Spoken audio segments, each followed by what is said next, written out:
హైదరాబాద్లోని ఏఐజీ ఆసుపత్రిలో చికిత్స పొందుతున్న ప్రముఖ నటుడు నందమూరి బాలకృష్ణను సీఎం చంద్రబాబు పరామర్శించారు. ఏఐజీ ఆసుపత్రికి వెళ్లి సీఎం బాలకృష్ణ ఆరోగ్య పరిస్థితి అడిగి తెలుసుకున్నారు.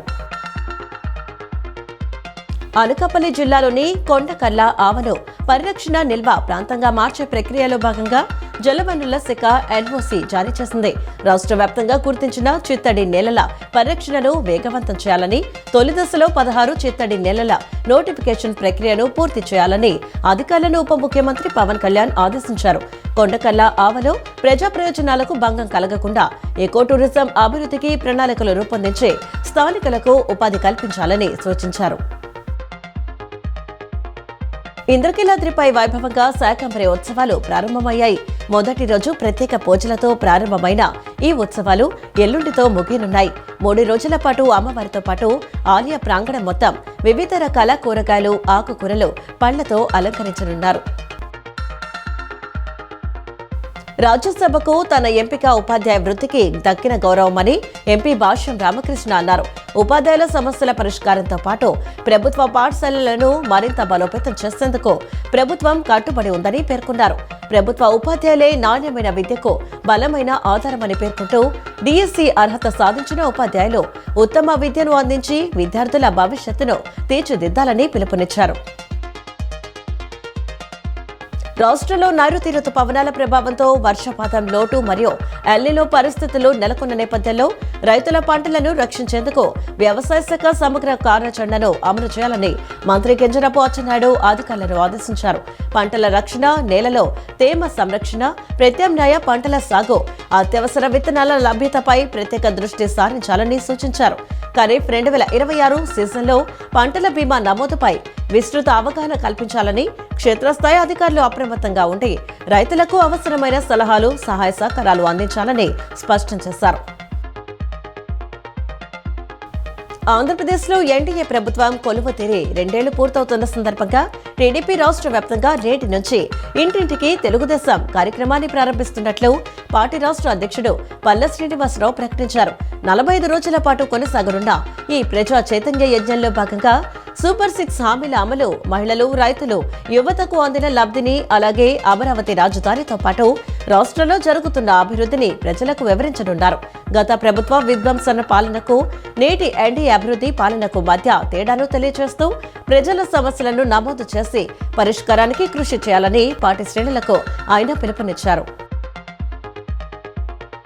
డిఎస్సిలో జరిగిన అవినీతికి, లక్షలాది మంది యువతకు జరిగిన అన్యాయానికి వ్యతిరేకంగా వైసీపీ అధినేత జగన్మోహన్ రెడ్డి ఆదేశాల మేరకు ఈ నెల 28న రాష్ట్ర వ్యాప్తంగా ప్రతి జిల్లా కేంద్రాల్లో నిరసన ర్యాలీలు నిర్వహిస్తున్నట్లు మాజీ ఎమ్మెల్యే మాలాది విష్ణు అన్నారు.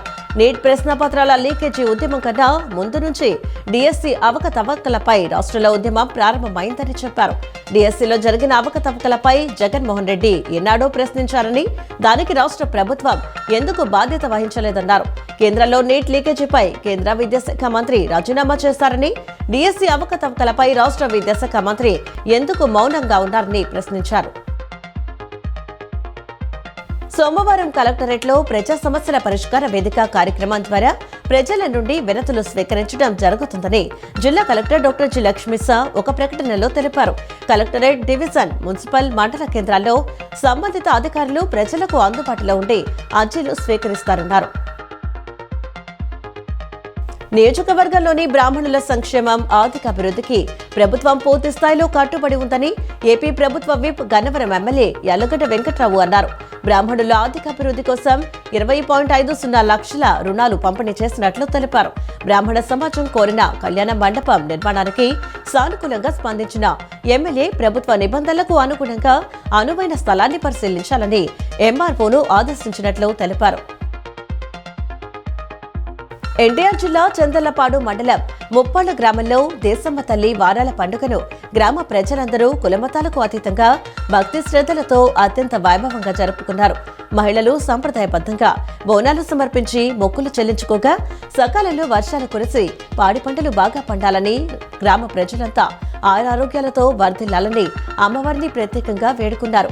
ఈ ఉత్సవాల్లో పెద్ద సంఖ్యలో పాల్గొన్న గ్రామస్తులు మరియు భక్తులతో ముప్పాళ్ల గ్రామం అమ్మవారి నామస్మరణతో మారుమోగింది. ఢిల్లీలో నీట్ పేపర్ లీక్ పై సీజేపీ పోరాటం చేసి విజయం సాధించడం అభినందనీయమని ఎన్టీఆర్ జిల్లా యువజన విభాగం కొరివి చైతన్య అన్నారు. డిఎస్సీలో జరిగిన అవకతవకలపై కూడా గతంలో తాము నిరసనలు చేసి కలెక్టర్కు వినతి పత్రం అందజేస్తామని, దానిపై ఇప్పటి వరకు చర్యలు లేవన్నారు. నారా లోకేష్ చెబుతున్న మాటలకు అసలు వాస్తవాలకు పొంతనలేదన్నారు. దీనిపై సిట్టింగ్ జడ్జితో కానీ సిబిఐతో కానీ విచారణ జరిపించాలని డిమాండ్ చేశారు. విజయవాడలో ఆంధ్రప్రదేశ్ ఎంబ్రియాలజిస్టుల సంఘం ఆధ్వర్యంలో ప్రపంచ ఎంబ్రియాలజిస్టుల దినోత్సవం ఘనంగా నిర్వహించారు.